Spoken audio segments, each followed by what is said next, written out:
Before I start, if you're wondering why everything looks so bullet spongy, that's not the game.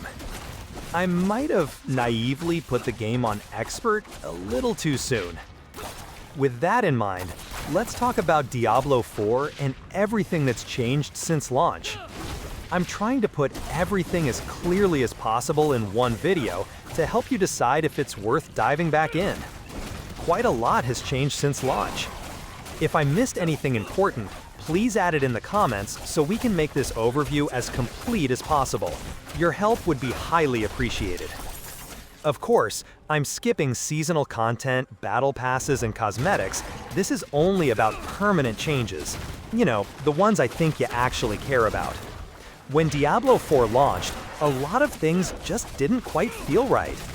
Loot dropped all the time, but most of it was junk. Vulnerable and crit builds were so strong that almost every class was forced into the same playstyle. Minions for necromancers died too easily, mounts were clunky, and the XP grind was painfully slow at higher levels. But over time, Diablo IV quietly fixed a lot of this. Loot now drops less often, but the things that do drop are actually worth your time. Masterworking and tempering were added. Now you can upgrade your favorite weapons and even apply extra stats using manuals you find in the world. Legendary aspects now unlock permanently in your codex when you salvage them, and you can upgrade them later by salvaging stronger versions. Loot quality was cleaned up too. Higher world tiers now only drop the good stuff, and uniques were buffed to better support actual builds. The damage meta also changed. Vulnerable and crit bonuses used to stack in a way that made burst builds almost mandatory. That's no longer the case. The damage formula was adjusted. Now a lot of that bonus damage is just additive instead of multiplied. It opened the door for other playstyles like damage over time and overpower to actually work. It's still not perfect, but it's more flexible now. Class balance slowly got better too. Minion necromancers got a lot more survivability. Druids can now scale their companions properly, and sorcerers finally have smoother ramp-up on skills like Incinerate. Even basic things like elemental resistances now actually work. Yes, I know this is a lot, but a lot has changed. I hope you're still with me. There's still some ground to cover.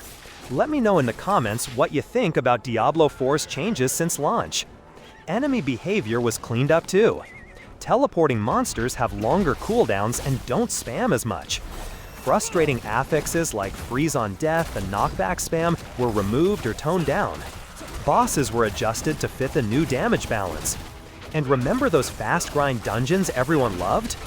Instead of nerfing them, Blizzard raised monster density across other dungeons and world events to match. World events like Cursed Shrines also got faster pacing, with less waiting between waves. The XP grind was another huge pain point early on. At launch, leveling past 80 was incredibly slow. That's now fixed. Higher level monsters and tougher world tiers give way more XP. Activities like Helltides and Whispers reward much more XP now too. Nightmare dungeons always drop a new sigil, so you can chain them without running out. And monster levels now cap per world tier, so you actually feel stronger when you outlevel a zone. Capstone dungeon level recommendations were also raised to help players move up at a better pace. Starting new characters is also faster now. Renown bonuses like skill points and potion slots now carry over permanently. You don't have to unlock them again. And Paragon progress is now shared across your realm, so alts can jump into endgame much quicker. Quality of life improvements happened all over the game. The stash got a search bar and filters. You can favorite items or mark them as junk directly from the stash. Gems no longer take up inventory space. They now sit in your materials tab. Enchanting is cheaper and more consistent. Extra stash boxes were added to smaller towns. Gambling vendors were moved closer to waypoints, and they added auto run. World boss timers now show on your map. Helltide chests are marked, and the minion map shows more area by default. Hardcore characters now auto-escape on disconnect if they have a scroll of escape, which can save you from a forced death. They also added ray tracing. The update brought ray-traced reflections, shadows, ambient occlusion, and even ray-traced foliage and particles. It's optional, but if your system can handle it, the game does look noticeably sharper now. They also added frame generation. DLSS 3 and now DLSS 4 with multi-frame generation are fully supported. If you've got the right hardware, you can get much smoother frame rates, even with ray tracing turned on.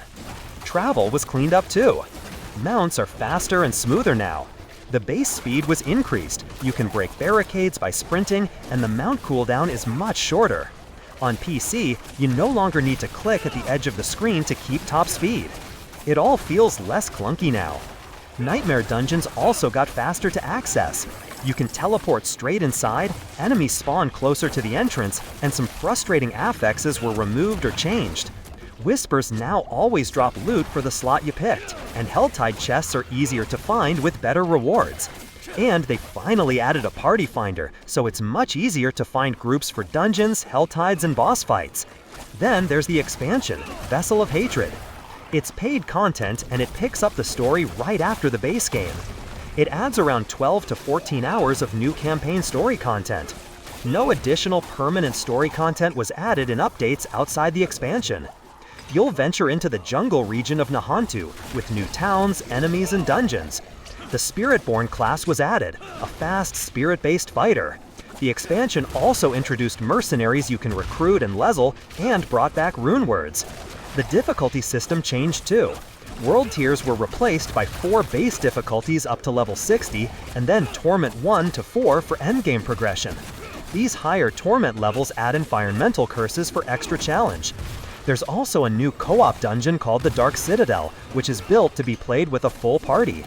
Paragon progression now applies to all your characters across your realm, and the overall leveling curve is faster. So yeah, this was a lot. If you're still here, you're an absolute hero. I didn't add much of my own opinion during the video to not make it even longer, but overall, it's a much better game now.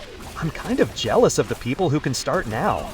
It launched rough, but over time, the core systems, loot, and class balance got into a much better place.